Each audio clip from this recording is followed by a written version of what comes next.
Hello everyone, this is Manigandan here. I hope everyone had a great new year. Belated happy new year to everyone.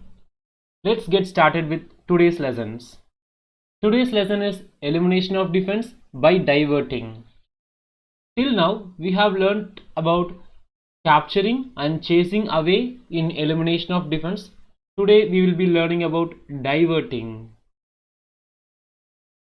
Here we go. Here it is white's turn to play. Here we are trying to capture the queen, but the king is giving support to the queen. This diverting is almost similar to chasing away, but diverting involves some sacrifice. Example, will this be a good idea to go rook to h8 to attack the king? Generally not, because the king can simply capture us. But here it is a good move. Why? Because we are attacking the queen and the king is giving support. So we can go to h8 with our rook so that we can sacrifice our rook, and then after they capture our rook, we can capture this queen. So let me go again. This king was defending the queen. So we are diverting the king with a rook sacrifice. Then we can get the queen. So we can lose 5 points to get 9 points. Let's go to the next one. Here it is white's turn to play. You can also pause the video and try to think. Here we are trying to get the knight, but the bishop is giving support. So we have to find some way to divert the bishop. So here we can use the pawn to go to c4 and we can sacrifice the pawn so that the bishop gets diverted. Then we can capture this knight. So I hope you understood this. We want to divert the bishop, so we can use the pawn. And if the bishop didn't capture the pawn, then we can simply capture the bishop in the next move. Let's go to the next one.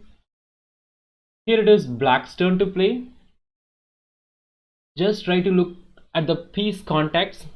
Just try to see which white piece are we trying to capture. We are playing for black here.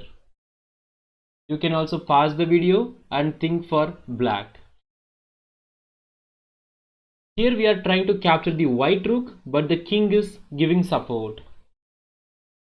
Could you look for some possible way to divert this king?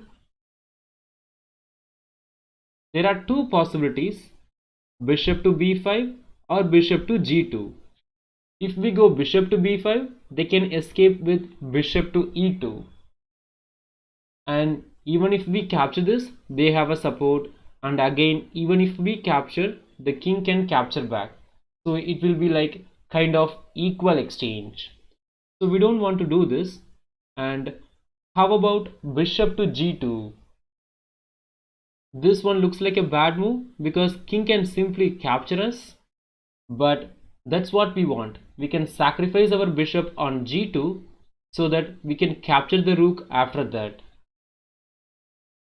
So after bishop to g2, the king will get diverted. Now let's go to the next one. Here it is black's turn to play. If you have really understood this concept, you can pause the video and try to think for black.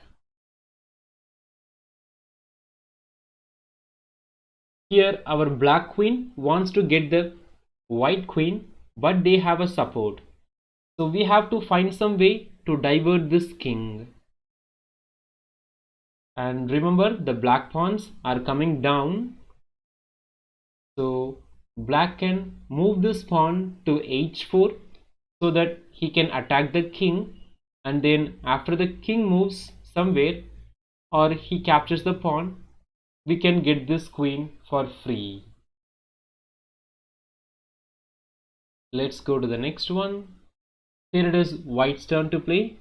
Again, look for the piece contacts, look for the pieces which white is trying to capture, and then try to find the defender and then try to divert the defender. You can pause the video and try to think. Okay, Here white wants to capture this knight, but it looks like the king is giving support. So we have to divert this king from here so that we can get this knight. So could you find how white can divert the king? Yes, by pushing the pawn to d6, we can divert the king and then we can get this knight for free. Good. I hope you understood all the puzzles which we have solved today. So that's all for today. See you in the next class.